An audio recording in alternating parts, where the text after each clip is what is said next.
and the exchange of, quote, love letters with Kim Jong-un, it does seem like there is some sort of relationship that could potentially be rekindled. You know, he likes to break narratives. He likes to break the status quo. North Korea, if they're put in a corner, they're willing to sell any of their military hardware to any actor. You're expert.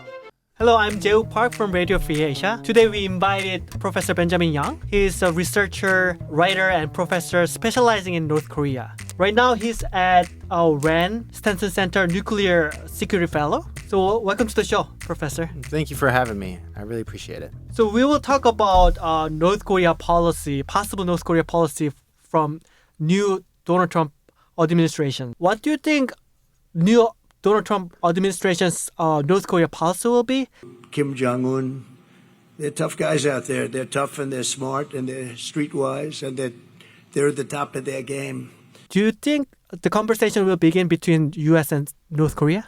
It's a good question. I will say that I don't think North Korea is a first priority for Donald Trump and the incoming administration. Much more pressing issues for the Trump administration, namely the Ukraine war, as well as the crisis in the Middle East. But, you know, Donald Trump has a kind of unfinished business with Kim Jong-un. Yes. After the Singapore and Hanoi summits and the exchange of, quote, love letters with Kim Jong-un. And I just received a beautiful letter from Kim Jong-un, and I think the relationship is very well, but I appreciated the letter. It does seem like there is some sort of relationship that could potentially be rekindled between Donald Trump and Kim Jong-un.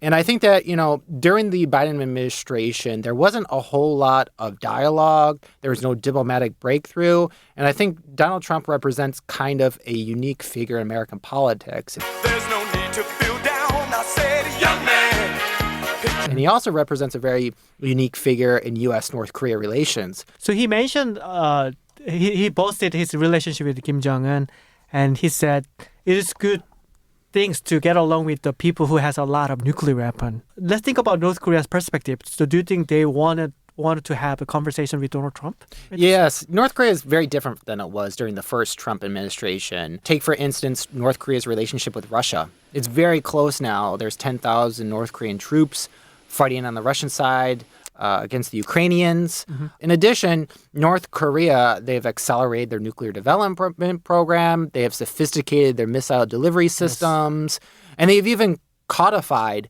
the nuclear doctrine into their constitution. You really can't talk about North Korea without talking about South Korea. Mm-hmm.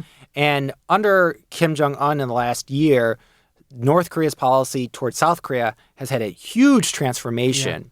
That they have labeled South Korea as a foreign hostile enemy. That is a dramatic revision to long-standing North Korea's inter-Korean policy. He mentioned it a lot in campaign trail. He wanted something out of it from North Korea, right? So what do you think of his perspective to have what can he gain from North Korea?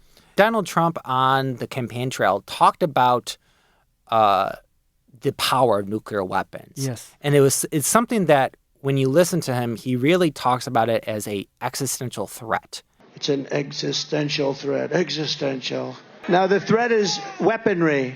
The threat is nuclear weapons, okay? The threat is nuclear warming. That can happen tomorrow. We have 6 countries out there with massive nuclear capability. If there is any opportunity for some sort of breakthrough in terms of lessening North Korea's nuclear arsenal, I think Donald Trump could be a unique figure to make some headway in that space. So North Korea is not the priority for Donald Trump at this moment? No, it's not their priority, but I wouldn't be surprised if a year or 2 years into administration, he rekindles or reinvigorates sending letters to Kim Jong-un. And also, I remember reading one of your article that denuclearization talk is pipe dream for the United States. Do you think the denuclearization talk is feasible at this moment with the Donald Trump administrations? North Korea has estimates of around 40 to 60 to upwards of even 80 North Korea nuclear bombs. They've also constitutionalized nuclear weapons. They've enshrined it. I think it's the first country in the world that has nuclear weapons enshrined in their national constitution. Mm-hmm. That's remarkable. It also tells us that they are not going to give up their nukes anytime soon. But according to U.S. policy, we still abide by the complete, verifiable, irreversible denuclearization of the Korean Peninsula. Some of this has to do with adherence to UN resolutions and adherence to international laws and NPT. Most American pundits and watchers of North Korea know that North Korea will never give up their nukes. Yeah. And I think we should get to the reality of the situation and understand North Korea as it is, not as we want it to be. I think we always want North Korea to be something that it isn't. We want it to be this. We want it to be a liberal, reformed country similar to China. That was our hope when Kim Jong-un took power in 2011. That did not turn out the way. He actually turned out to be perhaps even more brutal than his father. We wanted North Korea to potentially collapse in the 1990s. There was a famine. There was the death of Kim Il-sung. It's still here. Yeah. It's a very resilient country. And so there's always this background noise of, North Korea, they might collapse soon. You know, there's malnutrition. It's economically impoverished. It has shown time and time again it is a resilient state. Yeah, they survive in COVID-19 lockdown. Yes, exactly. And they don't have the same priorities as a lot of other countries. Economics is not their first priority. They dedicate something 20 to 30% of their GDP to their military. That's extraordinary compared to like 3.5% for the U.S. Yeah. And so this is a hyper-militarized society that does not see economics as first priority. Then, in order to start the conversation from Donald Trump administration, so can we do the denuclearization talks or arms controls? You know, I think the actual what should perhaps be the goal is arms control. That is lessening the amount of nukes within the North Korean arsenal. Because when it comes to North Korea's nuclear program, they're hypersensitive, they're hyper-paranoid. Yeah.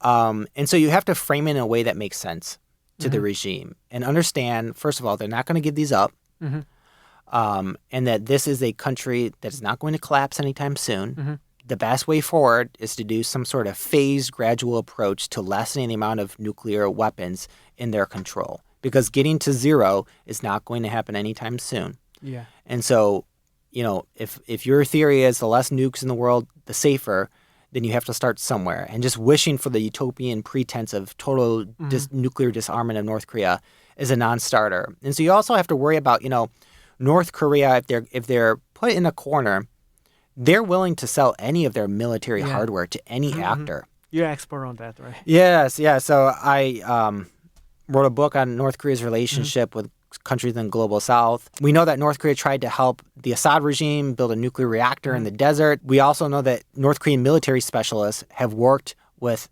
Iran. You know, it's not just we have to worry about North Korea itself. It's North Korea as a global actor now. And especially with their troop deployments, they have displayed that they are much more globally oriented.